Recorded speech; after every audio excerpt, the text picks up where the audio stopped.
नमस्कार। फिर से एक बार स्वागत है मेरे चैनल पर। मैं हूँ राज। आप देख रहे हैं हाईवे नाइट। दोस्तों, आज जो कहानी है, आज की घटना है, ये 12 साल हो चुका है इस घटना को। ये घटना हमें भेजे हैं राम आशीष। राम आशीष छपरा डिस्ट्रिक्ट के रहने वाले हैं, बिहार के। तो चलते हैं इनकी इस कहानी में। लेकिन दोस्तों, आपने मेरे चैनल को सब्सक्राइब नहीं किया है तो जल्दी से कर लीजिए और साथ में बेल आइकन को दबाना ना भूलिएगा।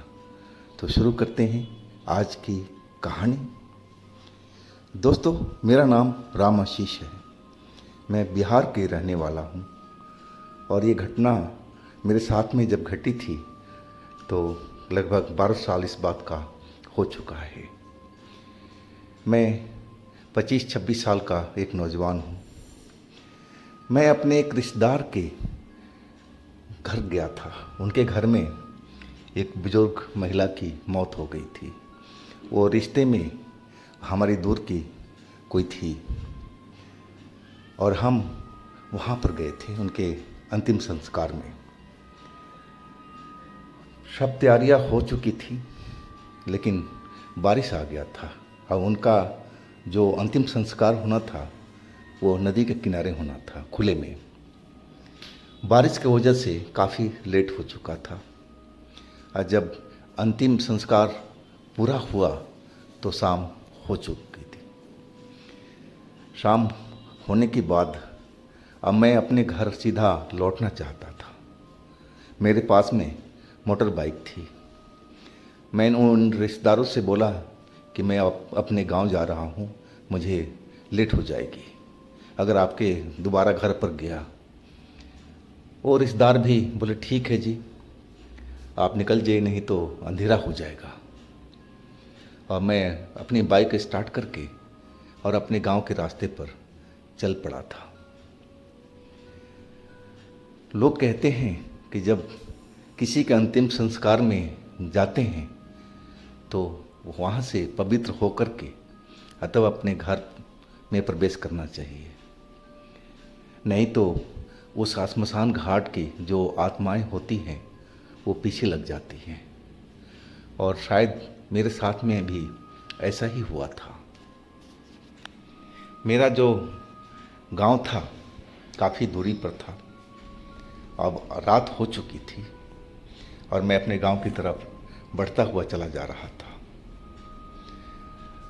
मेन रोड पर जब मैं हाईवे पर पहुंच गया था तब मुझे उम्मीद लगी कि मैं अब जल्दी से अपने घर पहुंच जाऊंगा, क्योंकि वहां पर मैं तेज़ चला सकता था। लेकिन कुछ ही किलोमीटर चलने के बाद में मेरी बाइक बंद हो चुकी थी। पेट्रोल भरा हुआ था, लेकिन समझ में नहीं आ रहा था कि मेरी बाइक क्यों बंद हुई है। मैंने भरपूर प्रयत्न किया बाइक को स्टार्ट करने का, लेकिन बाइक मेरी स्टार्ट नहीं हो पाई।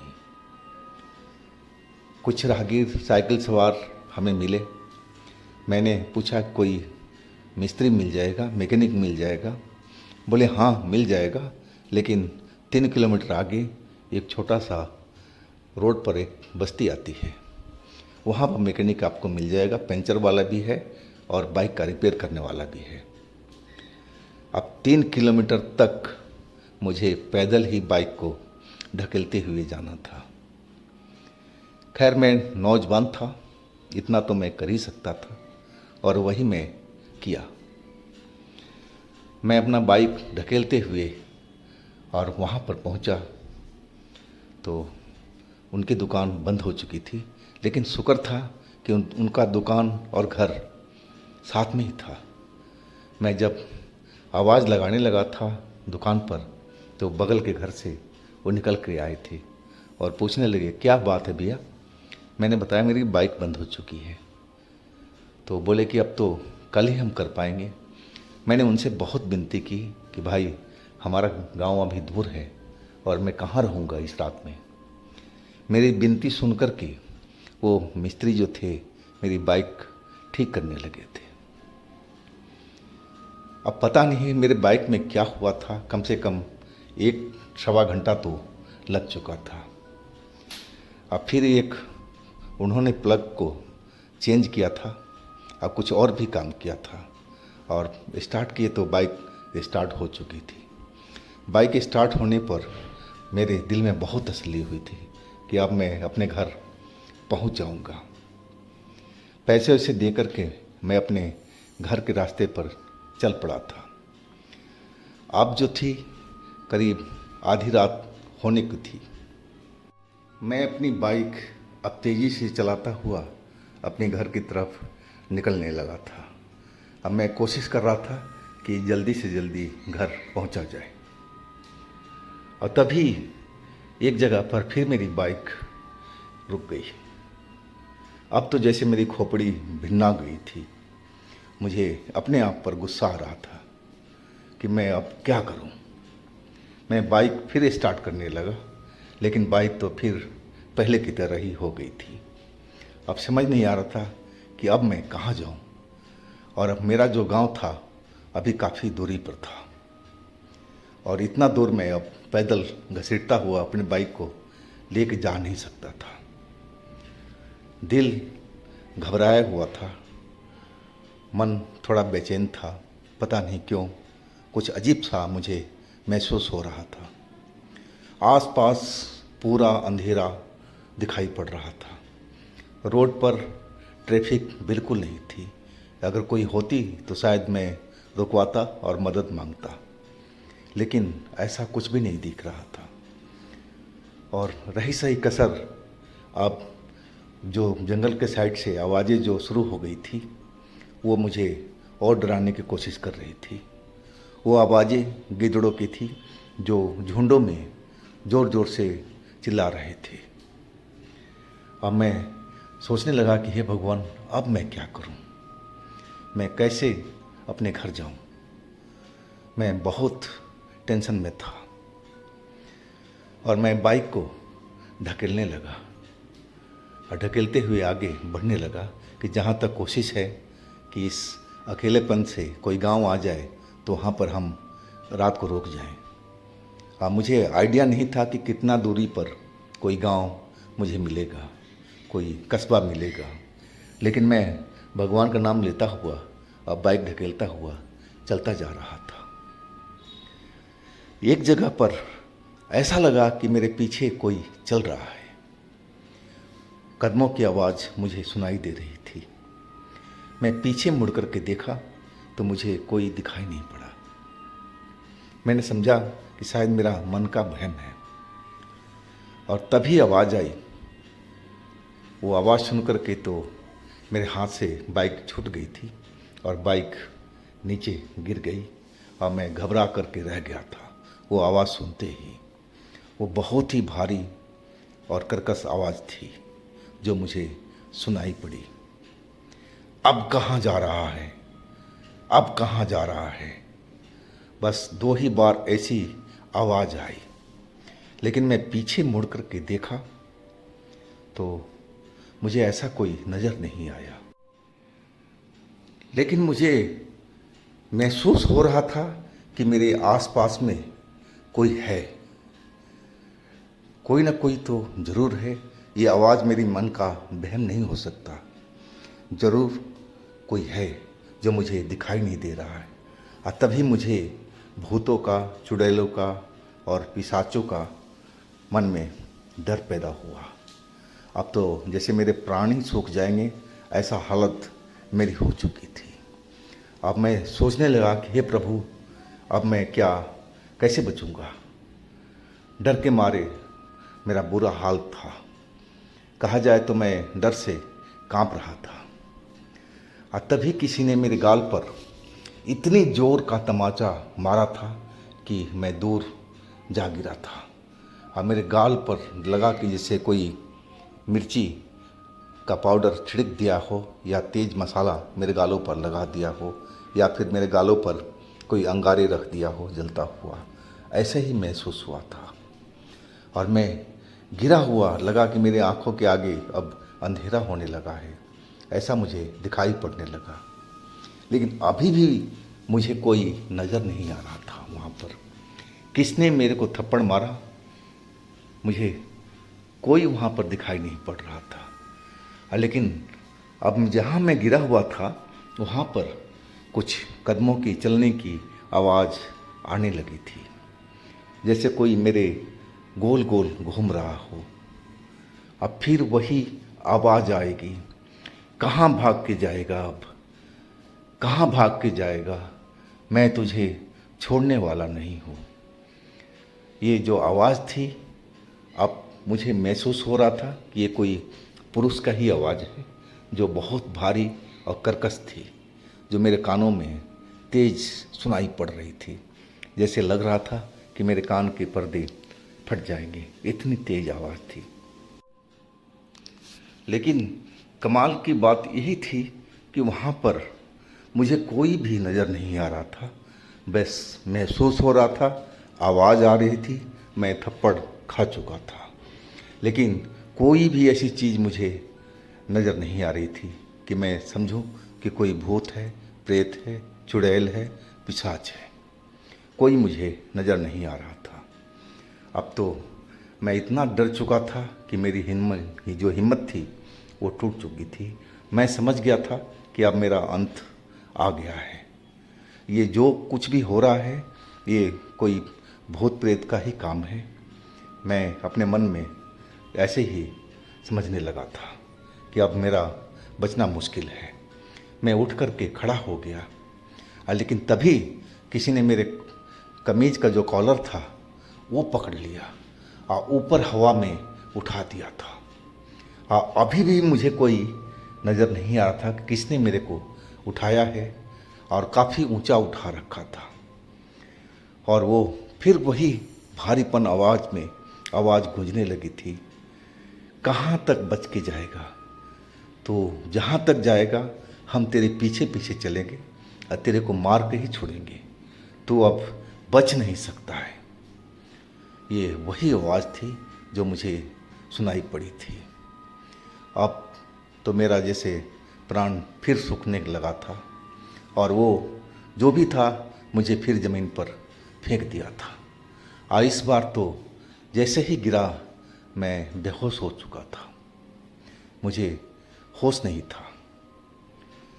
होश जब आया, मेरी आंखें खुली तो मैं देखा कि कम से कम 4-5 लोग खड़े थे और वो मुझे उठाने की कोशिश कर रहे थे। मैं देखा कि एक ट्रैक्टर ट्रॉली थी और शायद ये ट्रैक्टर वाले ही लोग थे। मुझे चेहरे पर बोतल से पानी छिड़क रहे थे और कह रहे थे, अरे भाई क्या हुआ तुम्हारे साथ में, क्या बाइक फिसल गई, क्या हुआ भाई, उठो भाई, तुम ठीक हो ना। मैं अपने आँख खोल दिया था, लेकिन गिरने की वजह से थोड़ा मेरे शरीर में चोट लगी थी और दर्द महसूस हो रहा था। अब इतने लोगों को देख कर के मेरी हिम्मत जो थी वो लौट आई थी थोड़ी बहुत, और मैं तो रोने लगा था। मुझे रोते देख वो लोग एकदम मेरी तरफ देखने लगे। एक जो था नौजवान बोला, क्या हुआ भाई आपके साथ में, कुछ बताओ तो सही, तभी तो हम लोग समझ पाएंगे कि आपके साथ में हुआ तो क्या हुआ है। अब फिर मैं वो घटना बताने लगा जो मेरे साथ में सब हुआ था। वो नौजवान और बाकी जो लोग थे कहने लगे कि भाई आप तो बहुत बड़े खतरे में हो, आपको श्मशान घाट से सीधा रास्ते को सफ़र नहीं करना चाहिए था। आप उसी नदी में नहा लेते, पवित्र हो जाते, लेकिन आप तो बिल्कुल नहाए नहीं, ना पवित्र हुए, और सीधा आप अपने घर की तरफ चल दिए थे, और वो भी आधी रात को।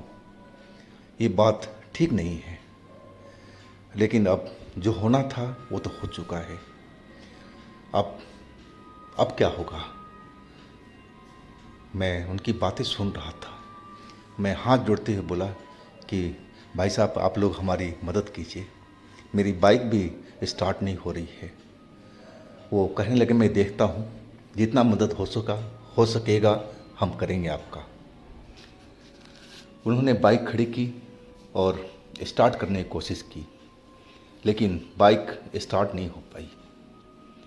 आखिरकार उन्होंने फैसला किया कि ट्रैक्टर के ट्रॉली पर बाइक रखवा देते हैं, और वह लोग हमारे गांव से आगे की ओर जा रहे थे और बोले कि आपके गांव के पास में हम इसको उतार देंगे। अब इतनी मदद उन्होंने किया कि मैं उनका तो जीवन भर आभारी रहूँगा। अगर उस रात को वो लोग मुझे नहीं मिलते तो मेरी मौत तो निश्चित थी।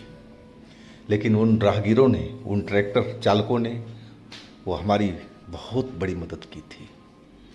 अब मैं जब ट्रैक्टर पर सवार हो गया था बाइक लेकर के, तभी भी मुझे महसूस हो रहा था कि हमारे पीछे पीछे कोई चल रहा है, ऐसी मुझे महसूस हो रहा था। कभी कभी मेरे कानों में आवाज़ आ रही थी कि जहाँ तक जाएगा मैं तुझे छोड़ने वाला नहीं हूँ। मैं जब घर पहुँचा, अपने दरवाजे पर उन्होंने बाइक उतार दिया था। फिर मैं बाइक लेकर के जब घर पहुँचा तो घर वाले इस रात को देख करके घबरा गए थे। वो कहने लगे, अरे तुम इतनी रात को, अरे भाई तुम वहीं पर रुक जाते, सुबह में आ जाते। और फिर मैं बताने लगा कि मेरे साथ में क्या क्या हुआ है। अभी मैं घर के बाहर ही था, घर के अंदर प्रवेश नहीं किया था, सब बाहर में ही सब वार्तालाप हो रही थी। और तभी हमारी जो माँ थी वो कहने लगी, बेटा वहीं खड़ा रहा, अंदर मत आना अभी।